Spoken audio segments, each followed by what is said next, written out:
జై తెలంగాణ.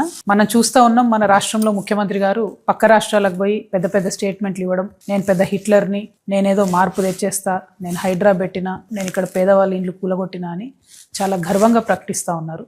ఇది దారుణం. ఇటువంటి నాయకులు ఇంతవరకు తెలంగాణ ఎప్పుడు చూడలేదు. నేను ఇవాళ ముఖ్యమంత్రి గారిని సవాల్ చేస్తూ ఉన్నా, మీరే హోమ్ మినిస్టరు, మీరే సీఎం.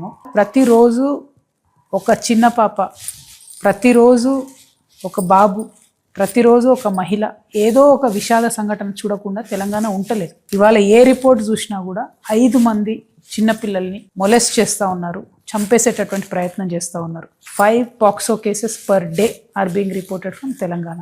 ఖమ్మంలో నేను ఒక చిన్న పాపను చంపేసేటటువంటి ప్రయత్నం, 4th ఫ్లోర్ నుంచి తోసేసేటటువంటి ప్రయత్నం జరిగింది. పట్టపగలే బట్టబయలుగా భయం లేకుండా దారుణాలు జరుగుతున్నాయంటే మీరు అట్టర్ ఫ్లాప్ అయినరు హోంమంత్రి కానీ అర్థం. మహిళల సంగతి ఆలోచించుకున్నట్టయితే మొత్తం సౌత్ ఇండియాలో మనం టాప్ ఉన్నాం. ప్రతిరోజు 67 మంది మహిళల మీద ఏదో రకమైనటువంటి హింస జరుగుతూ ఉంది.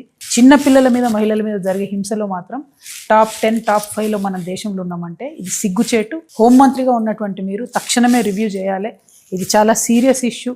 ఒక పెద్దన్నగా ఉండాల్సినటువంటి మీరు చిన్నపిల్లల్ని, మహిళల్ని పట్టించుకోకపోతే తీవ్రమైనటువంటి తిరుగుబాటు మహిళలలో వస్తుంది.